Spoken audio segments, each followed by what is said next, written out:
Good evening, all.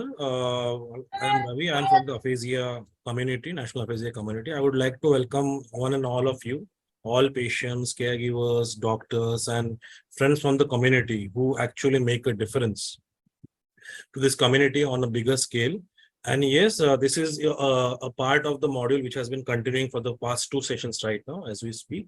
And today's session will be taken by none other than the legend himself, Dr. Apura Puranik. He will be speaking on the wide signs and symptoms of aphasia.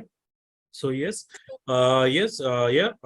मैं रविराज देव, मैं आप सबका आभार मानता हूँ आज सब join करने के लिए। एंड आज का जो सेशन होगा उसका ये आज का जो सत्र है वो वाचाघात के व्यापक लक्षणों और संकेतों पर होगा। और इसीलिए मैं डॉक्टर अपूर्व पौराणिक का वेलकम करता हूँ और मैं ये अब सेशन उनके हाथ में सादर करना चाहता हूँ। Yes sir, all yours. नमस्कार। तो मैं अब अपनी स्लाइड शेयर करता हूं और अपनी बातचीत शुरू करता हूं। Happy doctors day. Sumati Sengupta, thank you very much for wishing us and all the doctors here.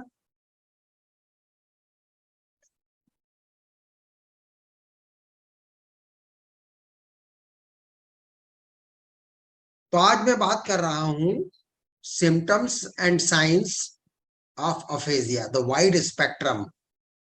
Symptoms means lakshana as complained by patients and caregivers. मरीज और उसके घर वाले जो तकलीफें बताते हैं, जब डॉक्टर पूछता है कि आपको क्या तकलीफ है, तो जो पेशेंट बयान करता है, that is symptom or लक्षण. Signs or चिन्ह, they are noticed by the clinician during physical examination. So aphasia can have a very wide spectrum of symptoms and signs.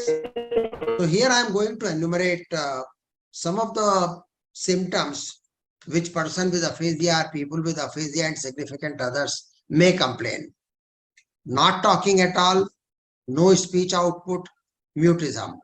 aphasia के कुछ मरीज के घर वाले आके ये शिकायत करेंगे, ये कुछ भी नहीं बोलते हैं, गूंगे हो गए हैं।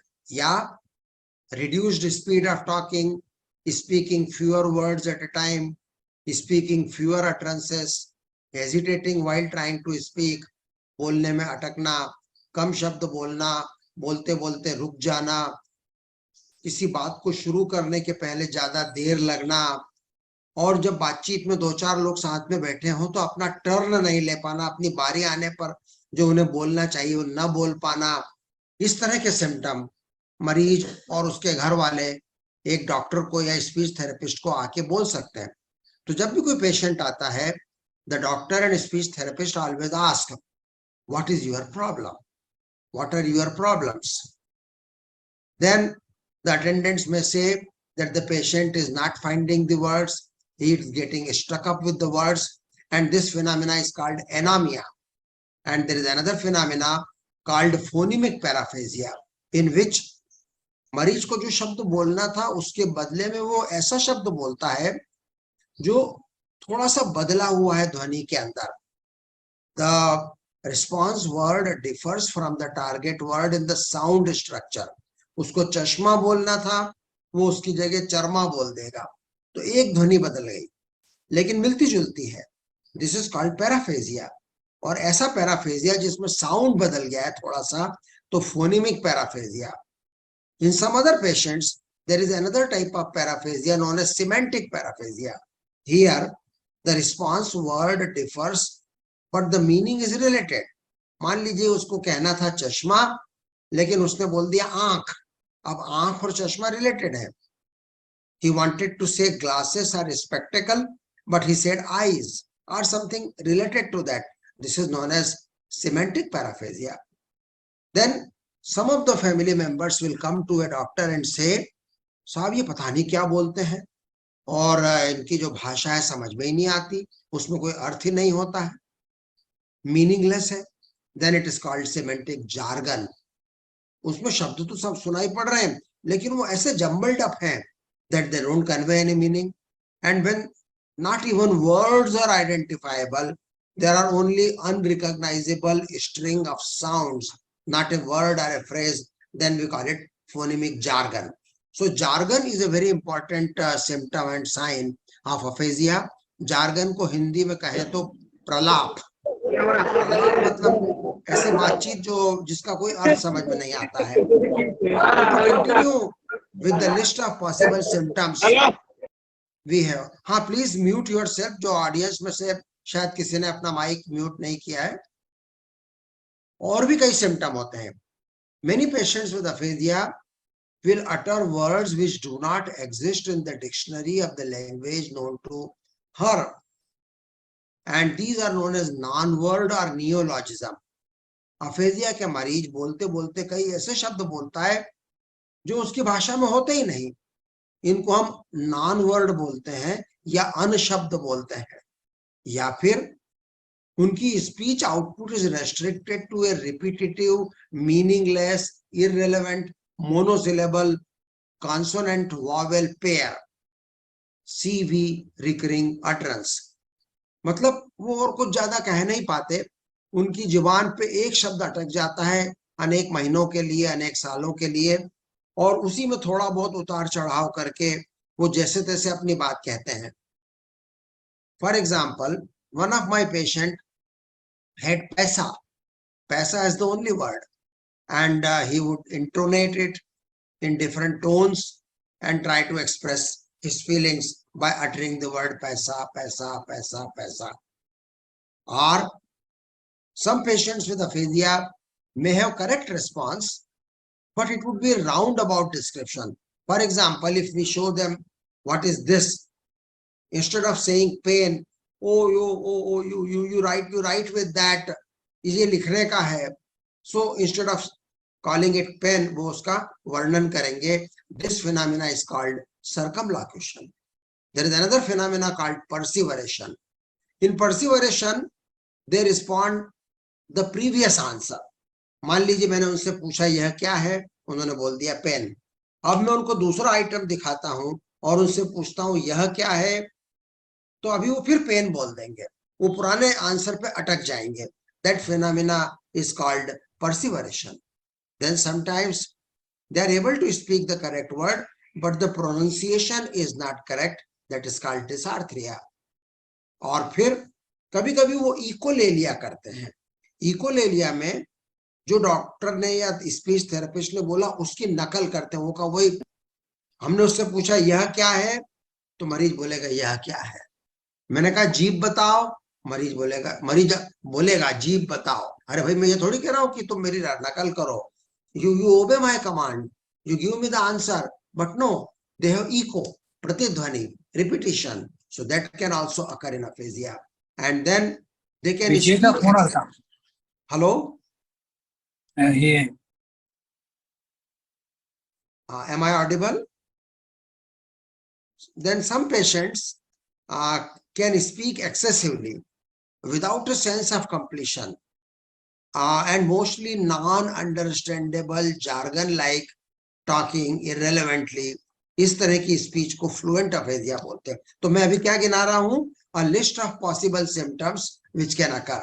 इसके अलावा कुछ अटेंडेंट, कुछ रिश्तेदार डॉक्टर के पास आएंगे मरीज को लेके और ये कहेंगे कि ये ध्यान ही नहीं देते लोग इनसे क्या बोल रहे हैं, ये सुनते ही नहीं है ठीक से, हमको लगता है इनके कान खराब हो गए हैं, हम इनको कान के डॉक्टर के पास ले गए, हमने इनको सुनने की मशीन लगाई, पर डॉक्टर बोलते हैं इनका सुनना तो अच्छा है, कान तो अच्छा है, लेकिन अभी क्या प्रॉब्लम है इनके साथ कि सामने वाले जो बोल रहे हैं उसको वो समझ नहीं पा रहे हैं। ये भी अफेजिया का एक सिम्टम है।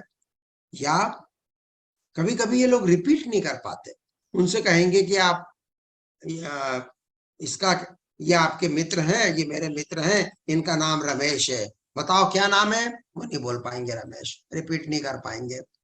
फिर उन लोगों का पढ़ना भी प्रभावित हो जाता है। They have reduced interest and efficiency in reading. They might hold a newspaper, but the family members are not sure कि भला उनको कुछ समझ में भी आ रहा है कि नहीं। उनको बोलो कि जरा बोल के पढ़ो, तो उसमें भी वो गलतियां करेंगे तरह तरह की। तो कई बार ये लोग आंख वाले डॉक्टर के पास ले जाए जाते हैं, ऐसा लगता है कि vision is reduced, but no, visual acuity is normal. So this phenomena can also occur in patients with aphasia. कुछ पेशेंट्स अफेजिया के रिश्तेदारों के द्वारा लाए जाते हैं कि इनकी मेमोरी कम हो गई है, इनकी याददाश्त कम हो गई है, फिर मैं पूछता हूँ कि how do you know that the memory is reduced? They say he is not able to tell the name of the mother and name of the father and brother and sister and son and daughter. अपने घर के लोगों के नाम नहीं बता पाता, अपने मित्रों के नाम नहीं बता पाता. This is not due to memory. In fact, memory is intact, but this is because of anemia. Anemia is a feature of aphasia. तो उस बंदे को पता है कि मेरे बेटे का नाम मोहन है, लेकिन उसकी जुबान पे मोहन नहीं आता. इसका मतलब नहीं कि उसकी मेमोरी खत्म हो गई है, उसको एनामिया है, शब्द नहीं आ रहा है उसके मुंह पे. और फिर कई पेशेंट अफेजिया के लिख नहीं पाते हैं, तो न लिख पाना भी अफेजिया के लक्षणों में से एक है. और कुछ लोग जो लिख पाते हैं उनकी हैंडराइटिंग खराब हो जाती है. और फाइनली तो ये 3 स्लाइड थी जिसमें कि मैंने बहुत सारे सिम्टम जो कि अफेजिया के मरीजों में होते हैं. List of possible symptoms, number 1, number 2, number 3. Now I come to clinical examination of aphasia. So far I was talking about symptoms, लक्षण. लक्षण वो जो मरीज खुद होके अपनी बीमारी के बारे में बताता है कि मुझे ये तकलीफ है, या अगर मरीज खुद नहीं बता पा रहा है because of aphasia, then the family members will describe what are the problems and those problems are called symptom. Now we come to sign. Sign को हमने हिंदी में कहा चिन्ह. चिन्ह वो होते हैं जो एक डॉक्टर या क्लिनिशियन या स्पीच लैंग्वेज पैथोलॉजिस्ट मरीज का परीक्षण करके निकालता है. और इसमें हम सबसे पहले ऑडिटरी कॉम्प्रिहेंशन टेस्ट करते हैं, मैं सबके उदाहरण आपको दिखाऊंगा. और आर्टिकुलेशन टेस्ट करते हैं, मतलब उच्चारण को टेस्ट करते हैं. और फ्लुएंसी हम देखते हैं वर्बल एक्सप्रेशन के अंदर कि धारा प्रवाह बोल पाते हैं कि नहीं. और रिपीटिशन देखते हैं, नेमिंग देखते हैं, रीडिंग और राइटिंग देखते हैं. इतने सारे science clinical examination of aphasia में देखे जाते हैं और इन सब के मैं आपको कुछ उदाहरण यहाँ दिखाऊंगा. सबसे पहले हम आते हैं ओरल एक्सप्रेशन के ऊपर. ओरल एक्सप्रेशन मतलब बोलकर कह पाने की क्षमता, the ability to describe verbally. और ये हम कब टेस्ट करते हैं? जब हम उनसे हिस्ट्री सुन रहे थे तब भी हमने टेस्ट करना चालू कर दिया था. But to test the oral expression in greater detail we have to make them speak more and more, and for this we have to ask them to narrate his job, her illness, her family, his journey, or we go for picture description. तो व्यक्ति का oral expression कैसा है ये judgement करने के लिए हमें ये चाहिए कि मरीज के मुंह से हम काफी सारा स्पीच आउटपुट निकलवाएं, उसको हम प्रोत्साहित करें, मजबूर करें कि वो ज्यादा बोले, अटक के बोले, जैसे भी बोले, लेकिन उसके आंसर 1 या 2 शब्द में पूरे ना हो जाएं, उसको एक अच्छा वाक्य बोलने पड़े कई सारे, तो हम उसका ओरल एक्सप्रेशन का जजमेंट अच्छे से कर पाएंगे. उदाहरण के लिए ये एक बहुत पुराना चित्र है, अमेरिका का चित्र है, हमने इसका भारतीयकरण भी किया है. तो इसके अंदर ये चित्र हम मरीज के सामने रखते हैं और फिर बोलते हैं अच्छा बताइए इसमें क्या हो रहा है. अब आप देखिए, एक स्वस्थ व्यक्ति, एक नॉर्मल व्यक्ति बड़ी आसानी से जो कुछ भी इस चित्र में घटित हो रहा है बता देगा. A healthy person will be able to describe whatever is going on in this scene. And we have many more scenes in our library of pictures. The purpose is to force a person, to make a person speak and speak and speak. 1 sentence, 2 sentence, 3 sentence, हम उसका ध्यान आकर्षित करते हैं. अच्छा ये बताओ यहाँ क्या हो रहा है, अच्छा बताओ यहाँ क्या हो रहा है, अच्छा ये तो तुमने देखा ही नहीं, इधर इस कोने में क्या हो रहा है. So this is how we draw his attention to various aspects of that scene, and we want a good sample of speech. हमें उसकी भाषा का, उसके कथोपकथन का एक अच्छा सैंपल चाहिए ताकि हम जजमेंट कर पाए कि अफेजिया के उस मरीज की भाषा, उसकी अभिव्यक्त करने की क्षमता कैसी है. ये एक चित्र हमने बनाया है और हम कहते हैं बताइए इसमें क्या हो रहा है. और उस अफेजिया वाले पेशेंट को बोलते आना चाहिए कि जिस डाली पे बैठा है उसी को काट रहा है, नीचे गिरेगा. और ये दूसरी चित्र के अंदर there is a girl with an umbrella and the rain starts and the wind turns her umbrella upside down. Or this is a picture sequence known as the lady with the purse. and a thief comes and snatches the purse, and a good man comes and returns the purse to the lady. So this is how these pictures are used for oral expression assessment. और जब ये मरीज का हमको sample मिल जाता है, उसका हम ऑडियो रिकॉर्डिंग और वीडियो रिकॉर्डिंग करते हैं, और जब मरीज चला जाता है उसके बाद उस ऑडियो को प्ले करके हम उसको टाइप करते हैं, उसको पूरा लिखते हैं, मरीज ने क्या क्या बोला और डॉक्टर ने क्या क्या बोला, उस पूरे संवाद को हम टाइप करते हैं, और फिर उस जो ट्रांसक्रिप्ट है उसका हम अध्ययन करते हैं कि अच्छा बताओ उसमें क्या क्या कमियां हैं, क्या उसमें सर्कमलोक्यूशन था, पैराफेजिया थे, ये सब चीजें मैंने आपको गिनाई थी सिम्टम्स के अंदर। तो इनमें से कौन कौन सी चीजें उस मरीज के संवाद के अंदर थी, उसका उच्चारण कैसा था, उसके शब्द कितने निकल रहे थे प्रति सेंटेंस, प्रति मिनट, और उसको केवल उच्चारण में कमी थी या कुछ और भी कमी थी। डिसार्थ्रिया है जो उच्चारण की कमी होती है, उसके ऊपर अगले शनिवार वाले दिन चर्चा होगी। डॉक्टर प्रीति हैं मैंगलोर से, वो अगले शनिवार बोलेंगी अफेजिया के कुछ अन्य पहलुओं पे, जिसमें कि डिसार्थ्रिया भी शामिल रहेगा। One of the important features, one of the important signs in oral expression of aphasia is known as non-fluency. In fact, जब भी aphasia के पेशेंट आते हैं तो हम उनको दो प्रमुख प्रकारों में बांटते हैं, फ्लुएंट एंड नॉन फ्लुएंट। जो धारा प्रवाह बोलते हैं, भले ही एबनॉर्मल बोले, और जो जिनकी धारा प्रवाहिता टूट गई है वो अटक अटक के बोलते हैं, नॉन फ्लुएंट। तो कौन सा पेशेंट की अफेजिया नॉन फ्लुएंट है, ये जजमेंट कैसे होता है? रिड्यूस्ड नंबर ऑफ वर्ड्स पर minute, reduced number of words per sentence, lots of pauses and hesitancy, telegraphic speech and agrammatism.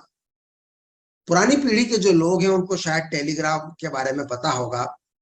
पुराने जमाने में जब मैसेज भेजना होता था टेलीग्राम से, तो वहां पे पैसे लगते थे प्रति शब्द, और पैसे बचाने के लिए जो मैसेज हमको देना होता था उसको हम कम से कम शब्दों में लिखते थे, और उसमें जो अत्यंत जरूरी शब्द होते थे केवल वही रखते थे।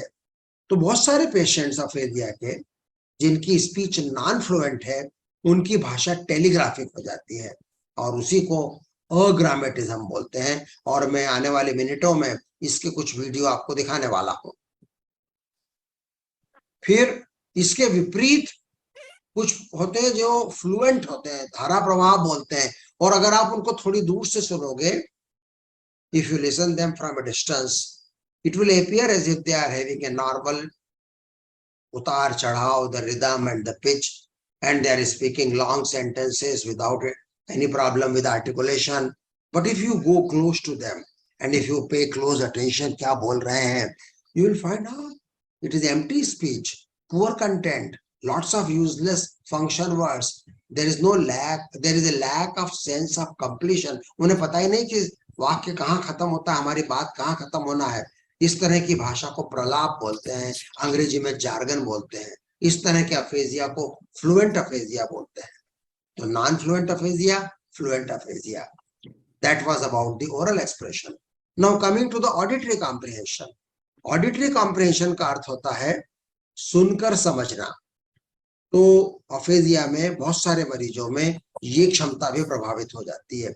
They fail to understand whatever is being spoken to them, and this can be tested at one word level, at sentence level, and discourse level. I will show you the examples. At one word level, the examiner speaks a word, and then patient is asked to point to that object or a picture or a body part. At the sentence level, the doctor gives a command, and the patient is expected to obey that command.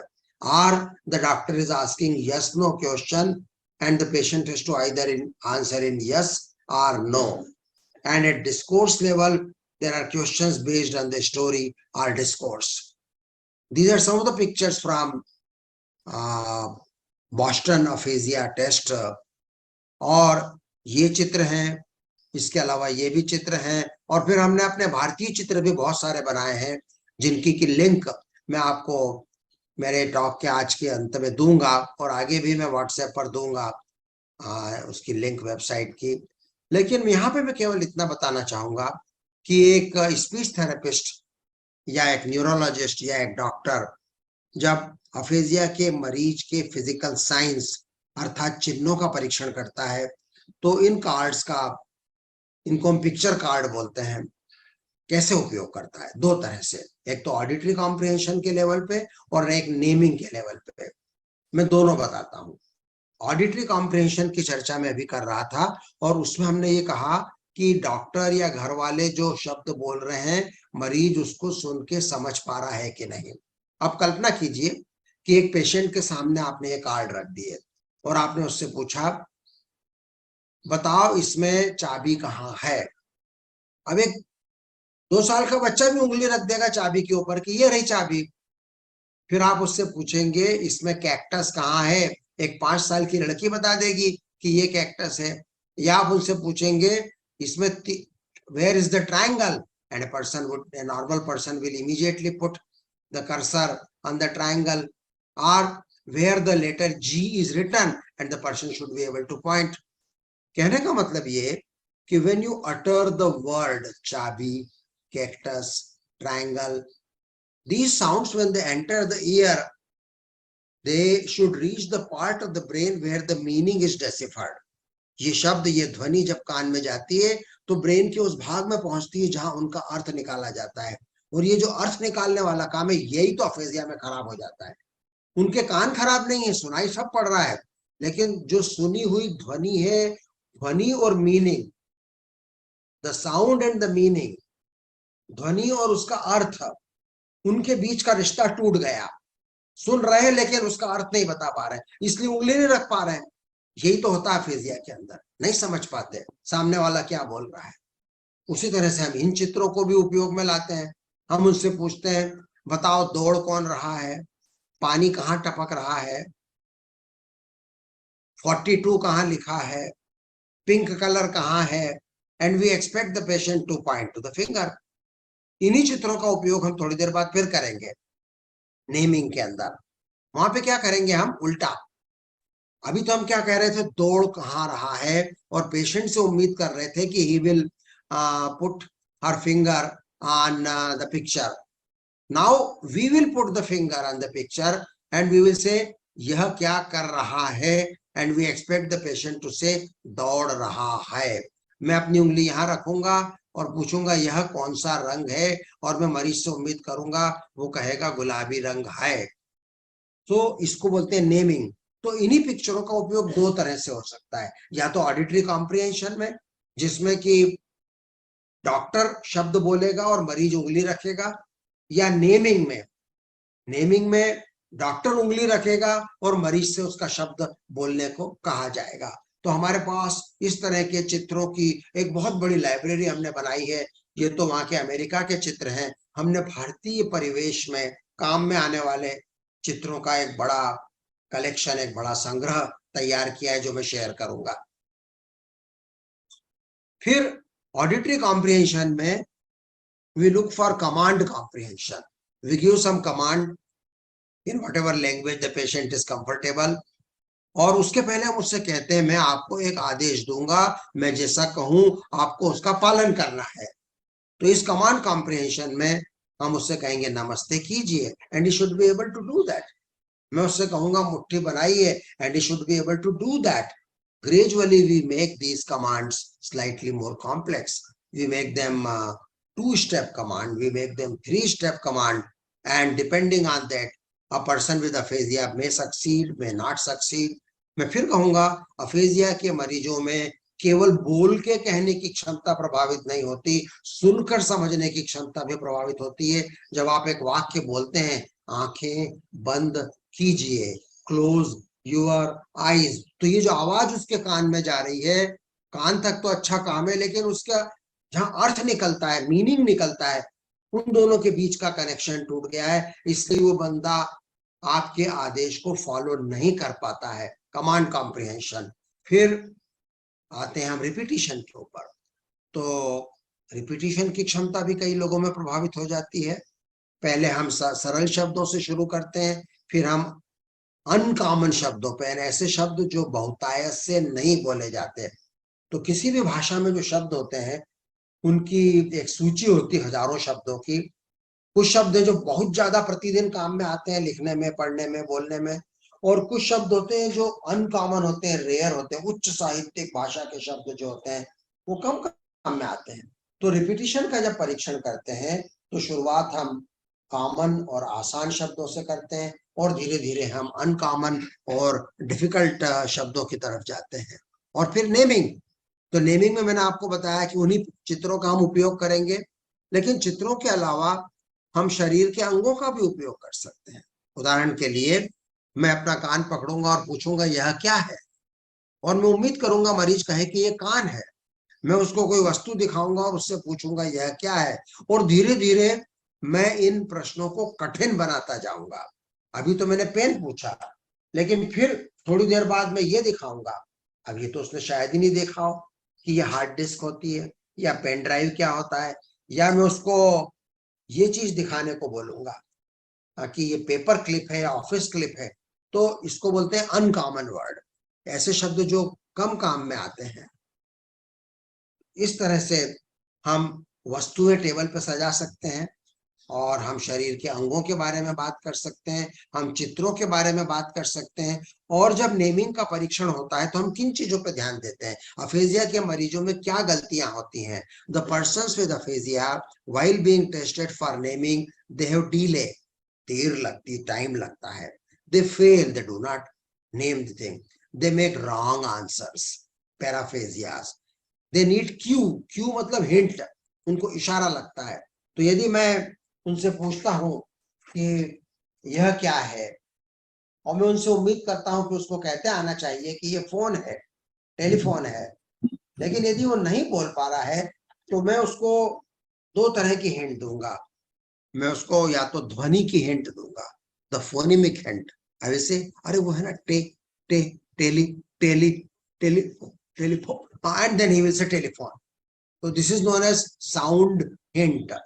या फिर मैं इसमें दूसरी hint दूंगा, ये वो है ना जिसमें अपन फोन से बात करते हैं, कोई आपका रिश्तेदार दूसरे शहर में रहता है, how do you talk to that fellow, that instrument. So this is known as semantic hint और meaning hint, and then he can describe it in a roundabout manner.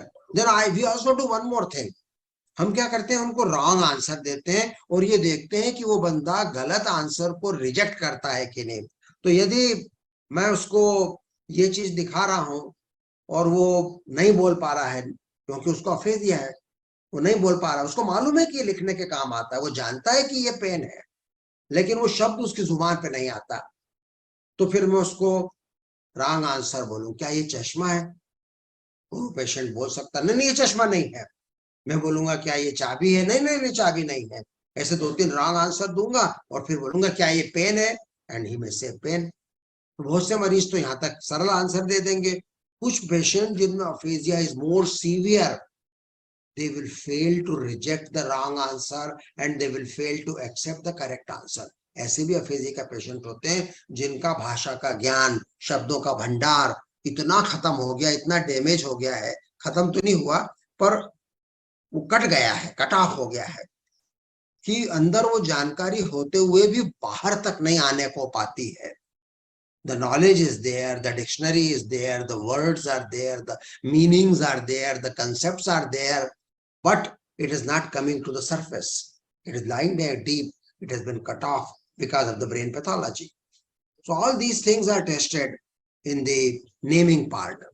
Then we also test the reading. और reading में हम उसको अक्षरों को मिलान करने को बोलते हैं, शब्दों को मिलान करने को बोलते हैं। फिर हम कुछ प्रिंटेड मैटर देते हैं कि ये लिखा हुआ है, इसको बोल के पढ़ के बताओ। फिर हम उससे वर्ड पिक्चर मैचिंग कराते हैं।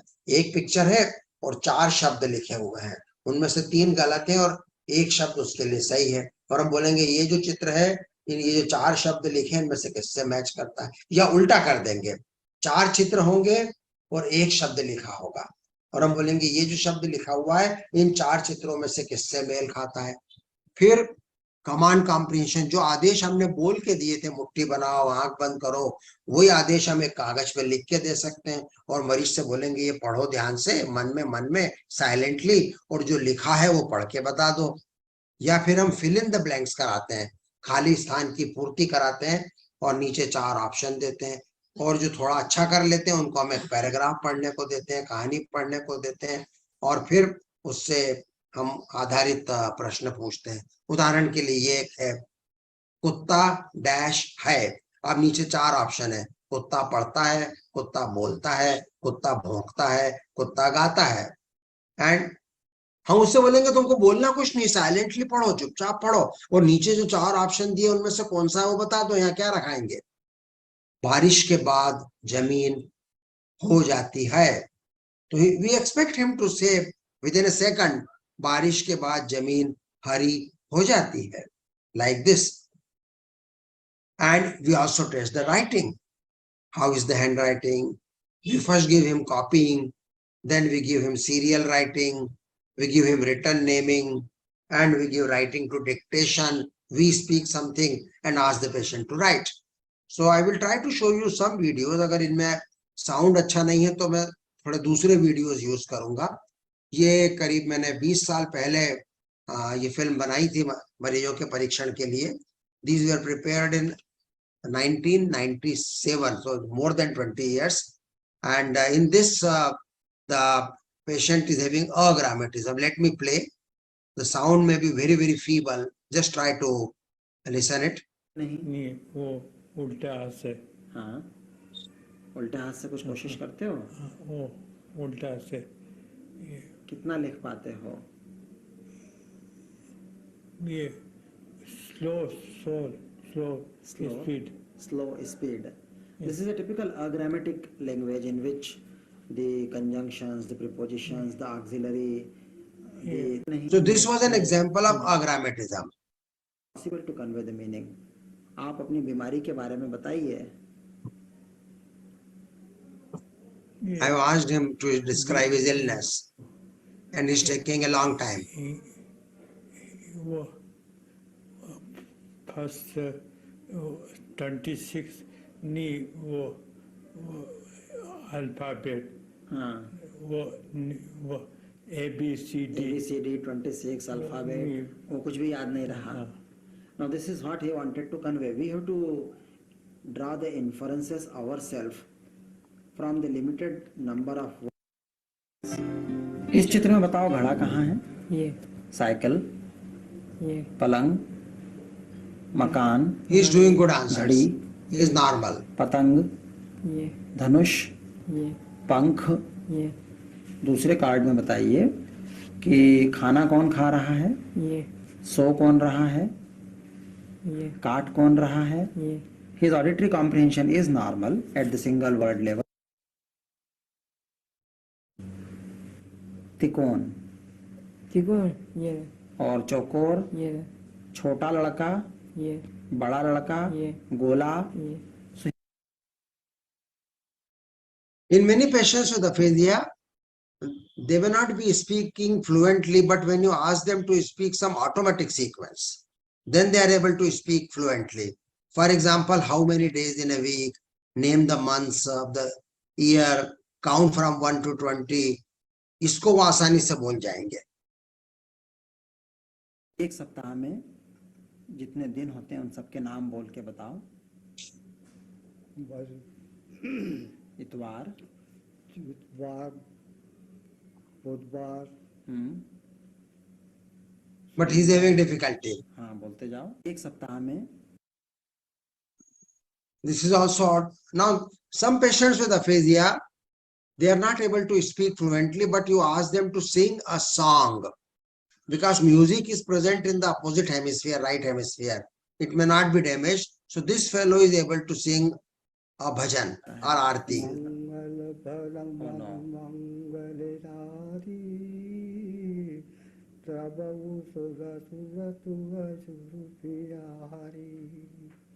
महावीर बन मऊवनुमाना नाम जातु जद बाबू बाबा बहुत अच्छा है।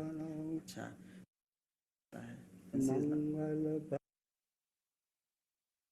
This fellow is having a fluent aphasia and he is not able to जी ये चित्र देख लो सब ध्यान से, मन में बोलना describe the मत, things properly. चुपचाप मन में देख लो, अच्छा ये देख लो, ये देख ओह। लो, ये सब देख लो। हाँ अब मैं पूछूं तो आप बताना। हाँ अभी मैं बताओ झाड़ किधर है? झाड़ मारा उसको जो होते एक He is तो not ये able. नहीं नहीं यार- मैं नहीं पूछूं, जो He is मैं giving बोला वो wrong बताओ। answers. हाँ तो बताओ झाड़ है Speaking कि नहीं है? jargon. ढूंढो। एक भी नहीं ये आदमी नहीं है। दूसरा आदमी ये ताल सुता तो नहीं है नहीं झाड़ है कि नहीं इसमें? अच्छा चलो छोड़ो, झाड़ नहीं मिला तो मेरे को ये बता दो कि इसमें घड़ी कहाँ है? घड़ी है इस चित्र में? इसमें 11 है। घड़ी है ना? हाँ दिस इज करेक्ट। और मटका किधर है? मठ में का यो जो है वो यो है। ठीक है। जी ये कि पीला रंग कहाँ है? पीला पीला और काला कमरे में जो कि मौजूद है कौन सा है? मैं कुछ नया, ये तो मेरे पुराने आंखें वीडियोस बंद। है, मैं नया बताता हूँ। नाम पूछूंगा, आप कोशिश करना इनके नाम बताने की। He is a जितना non-fluent बने, aphasia. उतना अपने को बताना है। आप इसका नाम बता सकते हैं? Broca's क्या है? aphasia. भल्ला भल्ला अच्छा और भल्ला ये क्या भल्ला. है? भल्ला So this नहीं is आ रहा CV आपको? recurring नहीं, utterance. She Bhalla. can't speak any other word. अच्छा और ये क्या है? Bhalla There is a perseveration. Same continuing with the same testing. अच्छा ये बताओ ये क्या है? मालूम है? इससे क्या करते हैं? हाँ ये बच्चे उड़ाते हैं आकाश में, हाँ हाँ देखा है तुमने उड़ाते हैं? बोलो हाँ पतंग हाँ पतंग रतन पतंग हाँ। पता है ना पतंग? ये आप बता सकती हो ये क्या है? I will come to some news. सांप और नेवले में, ये भी एक जार्गन स्पीच का उदाहरण है। सांप और नेवले में जोर की लड़ाई हुई। सांप और नेवले में जोर की लड़ाई हुई। लड़ाई में सांप बहुत बहादुरी से लड़ा, फिर भी वो नेवले के हाथों मारा गया। लड़ाई में बहादुरी से कौन लड़ा, सांप या नेवला?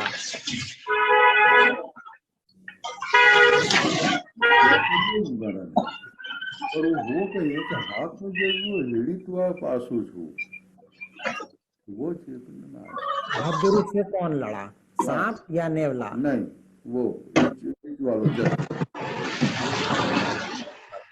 लड़ाई में कौन मारा गया, सांप या नेवला? लड़ाई में हाँ। कौन मारा गया, हाँ सांप या नेवला? एक आखिरी वाला सवाल पूछूं? ये कुछ पेशेंट अभी के हैं। कहाँ रहते हैं आप?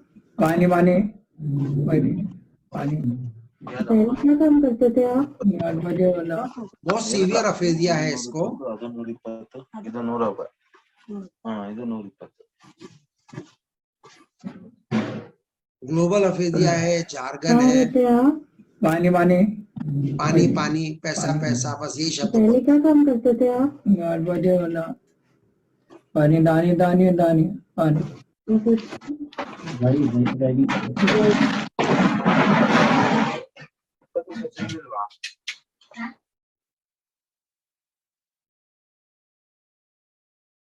इस पेशेंट को वर्निकीज अफेजिया है हेड इंजरी के बाद। इररिलेवेंट इसमें स्पीच आपको है। क्या क्या दिख रहा है पैराफेजिया इसको हम वो मुझे पिक्चर बताइए। पिक्चर जो डिस्क्रिप्शन। जो दिख रहा है सबके नाम वाक्यों में बोलने का प्रयास करें। नीचे तो अधिकांश लोग रहते हैं। नहीं, इस तस्वीर में क्या दिख रहा है? उसमें एक मंदिर है, हाँ बहुत अच्छे। और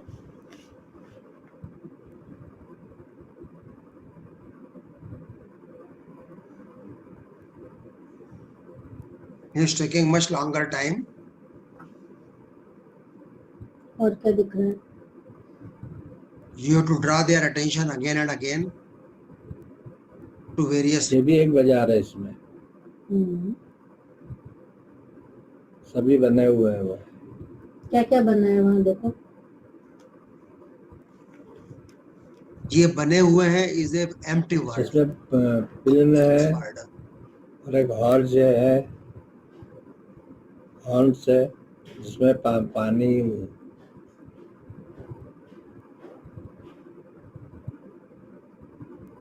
बाइज वगैरह है। क्या है?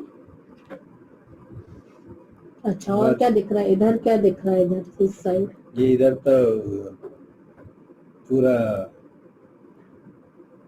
ये सब फ्ली है इधर बीच में। ये सब flea है. Flea is a noun word. और इसको ब्रोकाज अफेजिया है, नॉन फ्लुएंट। इसको भी पिक्चर वर्णन करने को कहा गया है। अच्छा देखिए ये क्या है?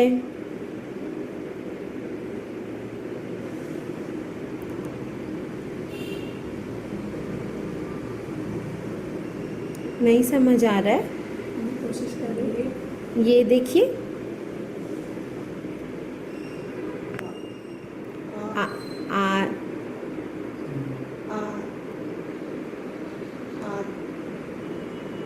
आद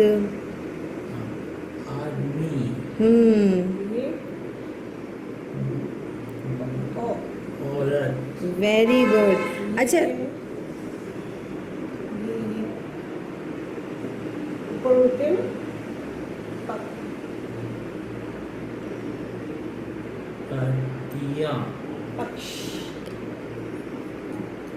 पक्षियों की जगह पंछियां बोला, ठीक है वो। Very good. अच्छा ये देखिए ये क्या है? ये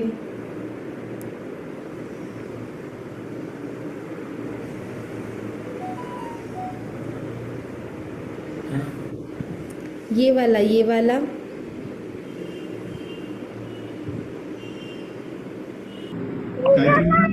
ट्राई करो।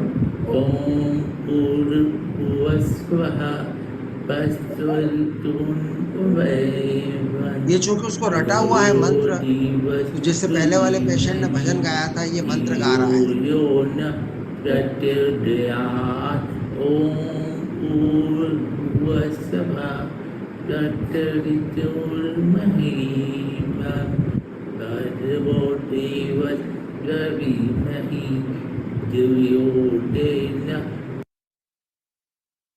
इसको भी ब्रोकाज अफेजिया है।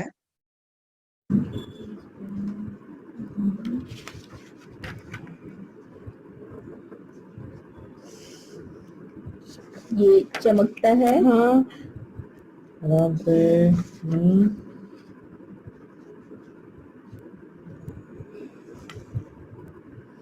डाई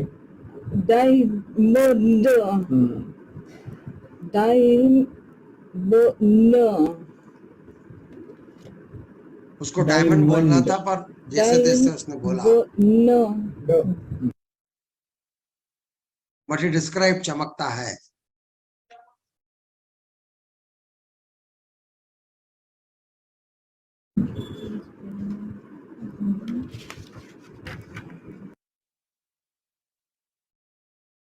ये कंडक्शन अफेजिया है इस लेडी को। इन लोगों को रिपीटिशन में दिक्कत आती है। मैं कुछ शब्द बोलूंगी, वो आपको दोहराने हैं, ठीक है? बोलो। बिस्तर। बिस्तवा, नाउ दिस इज बिस्तर। ये नहीं, जो सुनाई दे रहा है वो दोहराना है। नाक, हाथ। जो आसान शब्द है उनको बोल ले रही है, लेकिन जो थोड़े कठिन है उनमें दिक्कत आएगी। मैं कुछ शब्द बोलूंगी, वो आपको दोहराने हैं, ठीक है? बोलो। बिस्तर। कोई बात ये नहीं, जो सुनाई दे रहा है वो दोहराना है। नाक, हाथ, खिड़की, केला, इंद्रधनुष,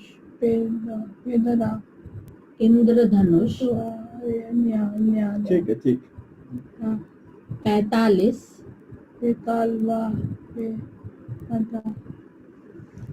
95%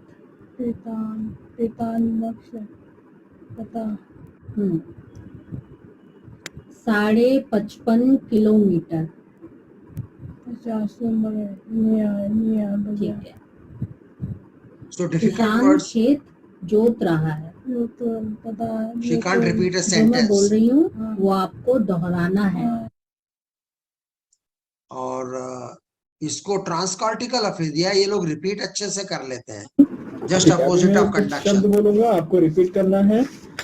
ठीक है, फिर से बोलो। बिस्तर, बिस्तर, नाक, नाक, हाथ, हाथ, खिड़की, खिड़की, केला, केला, इंद्रधनुष, धनुष, इंद्रधनुष, 45, 45, 95%, 95%। आराम से सुनो, आपने किया ये अच्छे से। अच्छा क्या है 95%? शाम में 25, 55.5 किलोमीटर। 55.5 किलोमीटर। ठीक है, वह वापस नहीं आ रहा है। क्या? वह वापस नहीं आ रहा है। वापस आ रहा है। पूरा रिपीट करना है। भारत की पहली सेना। भारत की पहली सेना। अगर मगर अथवा और नहीं। बगर वर। So I think I conclude here.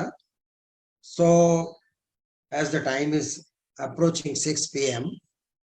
there are many more videos in our collection, and we will share the PowerPoint presentations, and you can see more videos. We will share more videos on our website on the link which we have given.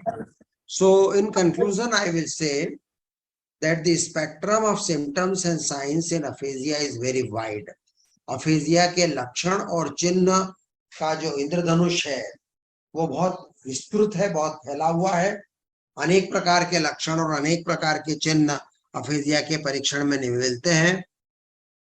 Aphasia की जो तीव्रता है, severity है, वो भी 1 से लेके 6 तक के पैमाने पर नापी जाती है। सबसे सीवियर अफेजिया, सबसे ज्यादा अफेजिया को नंबर 1 देते हैं, जिसमें कोई भी स्पीच या समझ नहीं होती। नंबर 2 में बहुत थोड़ी सी समझ, बहुत थोड़ी सी आवाज निकलती है। नंबर 3 में थोड़े ज्यादा शब्द बोल पाता है। नंबर 4, नंबर 5 और नंबर 6 लगभग नॉर्मल है। तो जब आप किसी मरीज का विस्तार से परीक्षण करते हैं या कोई मरीज का रिश्तेदार प्रतिदिन सुबह शाम उसके साथ समय बिताता है, तो वो उससे अगर पूछा जाए कि आपके मरीज में अफेजिया की तीव्रता कितनी है, सीवियरिटी ग्रेडिंग, तो वो इस ग्रेडिंग को वो can do it on this scale of 1 to 6, 1 being very severe aphasia, hardly any speech, and grade 6 being very mild, minimal handicap in the speech and communication, and in between there are 2, 3, 4 and 5 degrees of severity of aphasia. The scope of aphasia is very wide, as I said, from very mild to very severe. It can be predominantly motor, जिसमें कि बोलकर अभिव्यक्त करने की क्षमता ज्यादा प्रभावित होती है। It can be predominantly sensory, जिसमें सुनकर समझने की क्षमता ज्यादा प्रभावित होती है। It can affect the verbal language, it can affect the written language, and it can affect the sign language. आप लोगों ने जो डेफ एंड डम लोग होते हैं, गूंगे बहरे, उनको साइन लैंग्वेज में बात करते हुए देखा होगा। तो साइन लैंग्वेज भी एक प्रकार की लैंग्वेज होती है, उसके ऊपर भी भाषा के वही सारे नियम लागू होते हैं जो हमारी बोलने की और लिखने की भाषा पे लागू होते हैं। और जब अफेजिया होता है तो जो डेफ म्यूट लोग हैं, गूंगे बहरे हैं, उनकी साइन लैंग्वेज की क्षमता भी प्रभावित हो जाती है। आर्टिकुलेशन प्रभावित हो सकता है। लैंग्वेज के लेवल पे जो प्रभाव है भाषा का, वो साउंड के लेवल, फोनोलॉजी पे, सिमेंटिक्स पे, ये हमने पिछली बार भी बताया था, ग्रामर के ऊपर, कथोपकथन के ऊपर हो सकता है। और फिर अफेजिया का जो स्कोप है उसमें शामिल होते हैं अन्य मेंटल फंक्शंस, जिसकी चर्चा अगले शनिवार वाली टॉक में की जाएगी। अदर हायर मेंटल फंक्शंस और आर्टिकुलेशन की चर्चा अगले शनिवार होगी। और ये जो अफेजिया के पेशेंट की क्षमता में इतना विस्तार और इतनी वैरायटी मिलती है, ये इस पे डिपेंड करती है कि वो जो बीमारी है वो अभी आई है, एक्यूट है या पुरानी हो गई है, या डे टू डे वेरिएशन। अफेजिया के पेशेंट को आपने सुबह परीक्षण किया, शाम को परीक्षण किया, सुबह तरोताजा था, शाम को थक गया है, उसको चिड़चिड़ापन आ गया है, मन में उदासी आ गई है, वो कोऑपरेट नहीं कर रहा है। तो इस तरह से भी अफेजिया के परफॉर्मेंस में अनेक प्रकार के वेरिएशंस होते हैं। उससे जो बात कही जा रही वो कितनी जटिल है, और आसपास के वातावरण में शोर है कि नहीं, कैसा बैकग्राउंड है, किन लोगों के बीच में वो है, तो बहुत सारी चीजें हैं जो अफेजिया के सिम्टम्स और साइंस को प्रभावित करती हैं। तो मैं फिर रिपीट करूंगा, कंक्लूजन के जो हमारे पॉइंट थे कि अफेजिया के सिम्टम और साइन का स्पेक्ट्रम इतना विस्तृत और व्यापक क्यों है। एक तो उनकी सीवियरिटी कम ज्यादा हो सकती है, दूसरे उनमें मोटर या सेंसरी या वर्बल या आर्टिकुलेशन और लैंग्वेज के अनेक लेवल और दूसरे मेंटल फंक्शन का के ऊपर असर पड़ भी सकता है या ना भी पड़े। और फिर सुबह से लेकर शाम तक उस मरीज की मनस्थिति कैसी है, वो किन परिस्थितियों में है, इसके ऊपर भी उसके सिम्टम और साइन डिपेंड करते हैं। और कृपया नोट कर लीजिए, ये हम आपको नेशनल अफेजिया कम्युनिटी की जो हमारा पोर्टल है व्हाट्सएप पे, उसमें भी इसको रिपीट करेंगे। इस वेबसाइट पे आप जाएं neurogyan.com/aphasia।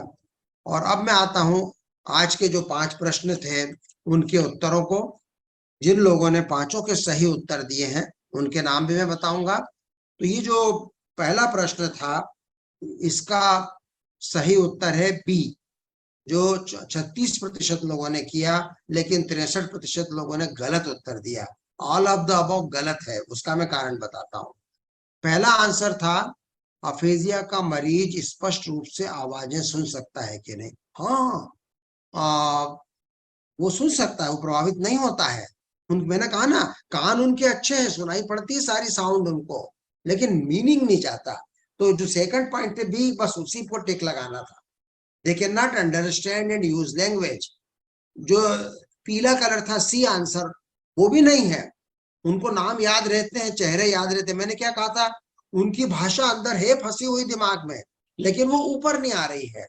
तो इसका जो सही आंसर है वो बी है इस प्रश्न का।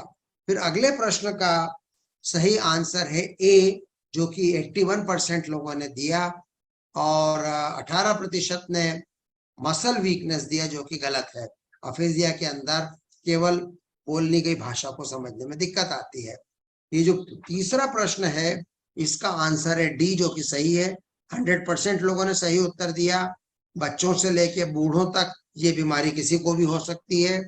और ये जो चौथा प्रश्न है इसका आंसर ए, जो कि 100% लोगों ने सही दिया, कि अफेजिया में अगर फायदा होना है तो केवल स्पीच थेरेपी से होगा, दवाइयों से नहीं होगा, आराम करने से नहीं होगा, खान पान में परहेज करने से नहीं होगा, कोई फर्क नहीं पड़ता, केवल स्पीच थेरेपी से फर्क पड़ता है।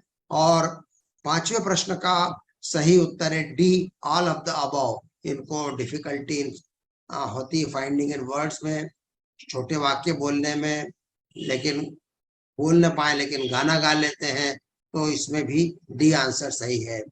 तो इसके जो सही उत्तर दिए हैं मैं उनके नाम बोलता हूं, और हमारी सिलाजिनेक्स की टीम से अनुरोध करूंगा कि इन भागीदारों के फोन नंबर के आधार पर हम उनका एड्रेस लेंगे, और ये जहाँ रहते हैं वहां हमारी ओर से इनको गिफ्ट इनाम के रूप में पहुंचेगा। एक है सेतु शाह, 50 वर्ष, ये पूना में रहते हैं, बधाई हो। फिर है महालक्ष्मी, ये बेंगलोर में रहती हैं। और है सूरज कुमार, नहीं इनको नहीं मिलेगा क्योंकि ये स्पीच थेरेपिस्ट हैं। और इसके बाद डॉक्टर ज्योति गर्ग हैं, ये तो न्यूरोलॉजिस्ट हैं, इनको भी पुरस्कार नहीं दिया जाएगा। जैसा कि हमने कहा था, ये पुरस्कार केवल मरीजों और उनके घर वालों के हैं, और हम इतनी ईमानदारी की उम्मीद करेंगे कि जब आप इनके उत्तर दें तो आप किसी न्यूरोलॉजिस्ट से नहीं पूछेंगे और आप किसी स्पीच थेरेपिस्ट से नहीं पूछेंगे, आप खुद होके अपने उत्तर देंगे। तो मैं सेतु शाह और महालक्ष्मी जी को बधाई देता हूं, लेकिन उनसे उम्मीद करता हूं कि ये जो उत्तर दिए हैं ये उन्होंने खुद निकाले होंगे और उन्होंने किसी स्पीच थेरेपिस्ट की मदद नहीं ली होगी। कृपया आप ईमानदारी पूर्वक इस बात को बताइएगा। तो एक बार पुनः आप सबको आज के कार्य